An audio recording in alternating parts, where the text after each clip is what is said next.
नमस्कार, मैं जितेंद्र चतुर्वेदी। जिस बात का डर था वही हो रहा है। मालूम पड़ता है कि टूल किट एक्टिवेट कर दिया गया है और जो चर्चा चल रही थी कि नरेंद्र मोदी के खिलाफ एक बड़ी साजिश हो सकती है और इस तरह का ताना बाना बुना जा रहा है, उस ताने बाने में सीधे तौर पर अमेरिका के डीप स्टेट को खड़ा किया जा रहा था। और पीछे तो ये भी खबर आई थी कि सीआईए के कुछ लोग जो है वो लगे हुए हैं नरेंद्र मोदी की सरकार को गिराने में। कोई 36-37 जो एमपी थे उनके संपर्क में हुआ करते थे, उसमें से किसी ने जो है मुंह खोल दिया और मामला जो है वो गड़बड़ हो गया। लेकिन अब बात उससे आगे चली गई है और अब मालूम पड़ता है कि जैसा नेपाल में हुआ कुछ उस तरीके का प्रयोग करने की कोशिश हो रही है। हालांकि भारत एक बड़ा देश है, वहां ऐसी संभावना तो मुमकिन नहीं है, लेकिन कोशिश करने वाले रुकते कहां हैं। बात मैं लद्दाख की कर रहा हूं। यह लद्दाख में जो खेल शुरू हुआ है उसके पीछे कौन है? सोनम वांगचुक। अब ये सोनम वांगचुक क्या है? एक बात यूं तो कहा जाता है कि साहब पर्यावरणविद हैं, इंजीनियर हैं, बड़े भारी इनोवेटिव हैं और इन्हीं को लेकर एक सिनेमा भी बना 3 इडियट। सवाल यह है कि यह सब तो ठीक है, लेकिन ये कर क्या रहे हैं? पहली चीज। दूसरी चीज, लद्दाख में क्या हुआ जिसकी वजह से यह कहा जा रहा है कि क्या टूल किट एक्टिवेट हो गया? देखिए, वहां पर एक आप ये कहें कि युवाओं का हुजूम, और वो लोग इस मांग के साथ निकले कि हमें पूर्ण राज्य का दर्जा मिलना चाहिए, 6वीं अनुसूची में शामिल किया जाना चाहिए, और बात यहां तक पहुंच गई कि मामला हिंसक हो गया। अब ये जो मामला हिंसक हुआ, इसको खाद पानी कहां से मिला? ये एक अपने आप में प्रश्न है, और एक ऐसे समय में खाद पानी मिल रहा है जब बिहार में चुनाव है।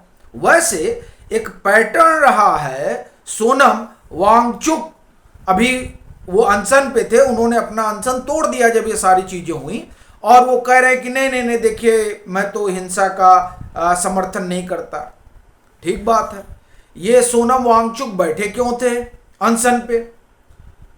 ये वही हैं जिन्होंने जब 370 हटा तो वांगचुक बड़े खुश थे, नरेंद्र मोदी ने बड़ा अच्छा काम कर दिया, बड़ा अच्छा काम कर दिया। 370 हटाने के बाद ये यूनियन टेरिटरी बन गया और उधर जम्मू कश्मीर यूनियन टेरिटरी बन गया। उसके बाद में क्या हुआ? पहले तो खुश हुए, उसके बाद में उन्होंने कहा कि नहीं नहीं, हमको ऑटोनॉमी चाहिए। अब ऑटोनॉमी से पूर्ण राज्य के दर्जे तक का सफर सोनम वांगचुक ने तय कर लिया है। अब पूर्ण राज्य का दर्जा मिल जाएगा तो कहेंगे अब हमको अलग देश ही बनाना है। लद्दाख है ना भाई, आगे चीन सटा हुआ है। तो ये सोनम वांगचुक कर क्या रहे हैं? ये अनशन पे क्यों बैठे थे? कहा जा रहा है कि अभी कुछ दिन नहीं, मैं कहूं कुछ महीनों पहले ये पाकिस्तान गए हुए थे। पाकिस्तान से इन्हें बड़ा समर्थन मिल रहा है। तो अब इसका क्या मतलब निकाला जाए?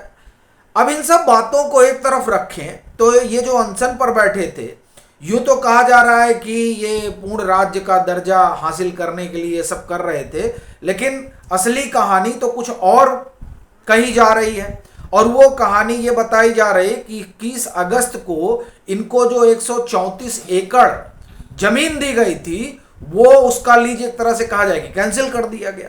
क्यों कर दिया गया? क्योंकि इन्हें ये जो जमीन है वो इस बाबत दी गई थी कि आप यहाँ विकास संस्थान जो है उसको बनाने के लिए दी गई थी कि यहां पर आप इनोवेशन वगैरह करेंगे जिसके लिए आप जाने जाते हैं। तो साहब वो तो बना नहीं। जब वो बना नहीं तो मामला सब जो है कैंसिल कर दिया गया। अब कैंसिल कर दिया गया तो सोनम साहब नाराज हो गए। ठीक है, अब मीठा मीठा बहुत बोलते हैं। ये दिलचस्प बात है कि ये अनशन पे तब बैठ जाते हैं जब कहीं चुनाव होता है। लोकसभा चुनाव के आसपास भी ये अनशन पर बैठे थे। अभी बिहार में चुनाव होने वाला, तब भी अनशन पर बैठे हैं। तो ये अनशन पर बैठने का कारण तो कुछ और बता रहे हैं, लेकिन असली किस्सा कहा जा रहा है कि वो जो इनके संस्थान को जमीन मिली थी वो कैंसिल कर दी गई, चूंकि काम धाम हुआ नहीं, सालों बीत गया, पता नहीं क्या आप कर रहे हैं, तो इसलिए उसको डिस्ट्रिक्ट मजिस्ट्रेट ने निरस्त कर दिया। निरस्त कर दिया तो अब जाहिर सी बात है कि कुछ तो करना है। और वैसे भी इनको फंडिंग वंडिंग भी आ रही है खूब। तो एक अभी पीछे केंद्रीय गृह मंत्री ने आदेश दिया कि जितने सब धरने प्रदर्शन आंदोलन 1974 के बाद से हुए हैं, थोड़ा उनकी फाइल खंगालिए और बताइए किसको कहां से फंडिंग हो रही है। तो अब जब आदेश दिया है केंद्रीय गृह मंत्री ने, तो जाहिर सी बात है कि पिछले 1 साल से तो खेल चल ही रहा है, तो अब वो भी खंगाला जाएगा। तो वो खंगाला जाएगा तो जार सोरस से पैसा आ रहा है कि फोर्ड फाउंडेशन से पैसा आ रहा है, कहां से आ रहा है, वो सारी चीजें खुलेंगी। तो अब खुलेंगी तो क्या किया जाए, तो उसके लिए कुछ कुछ करते रहना है। तो अनशन पे बैठ गया और कुछ कुछ हो गया। बड़ी चीज ये है कि जब सोनम वांगचुक इस तरह की मांग उठा रहे हैं तो क्या उन्हें यह पता नहीं है कि यूनियन टेरिटरी तो जम्मू कश्मीर और लद्दाख एक साथ बना था। तो अगर अब आपको पूर्ण राज्य का दर्जा दिया जाएगा तो जम्मू कश्मीर को भी देना होगा। जम्मू कश्मीर को लेकर सरकार अभी तैयार नहीं, क्योंकि सरकार का यह मानना है कि वहां परिस्थितियां भी अनुकूल नहीं हुई है। तो सोनम वांगचुक क्या चाहते हैं?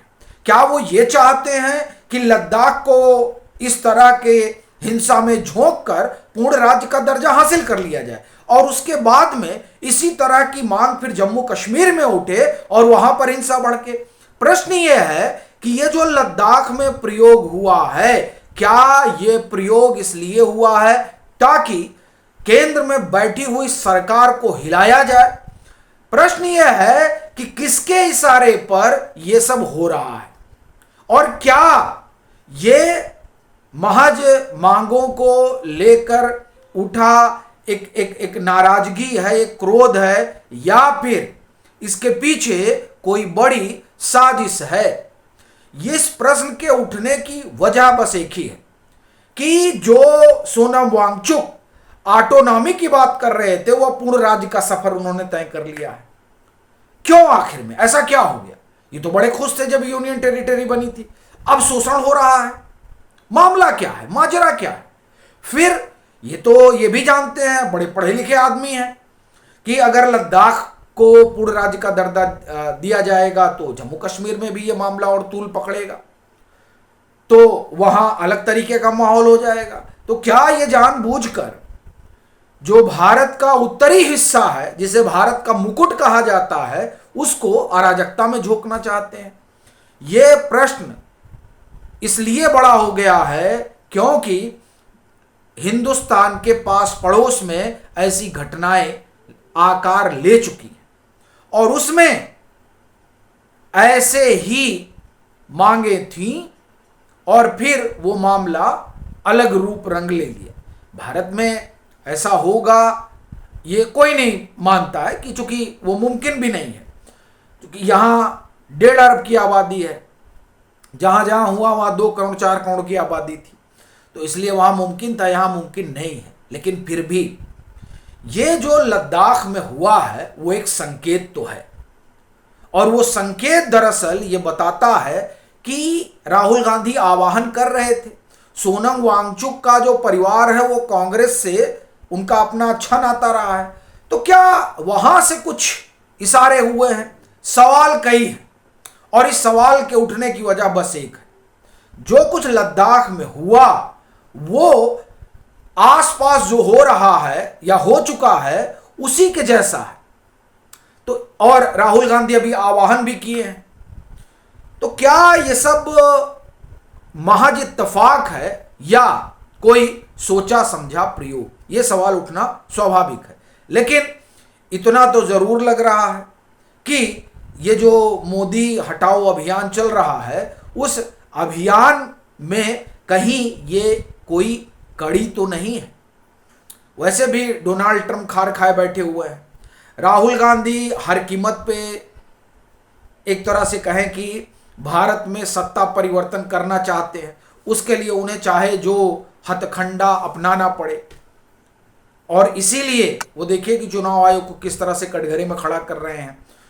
वो फाइनेंशियल टाइम्स को दिए गए अपने इंटरव्यू में कहते हैं कि हमारा उद्देश्य है कि इसके जरिए चुनाव आयोग की साख को कटघरे में खड़ा करना है और मास मूवमेंट क्रिएट करना है। क्या चल रहा है? ये जो चल रहा है, ये जो किया जा रहा है, क्या उसी का आप ये कहें कि उसी की परिणति है जो लद्दाख में देखी गई है?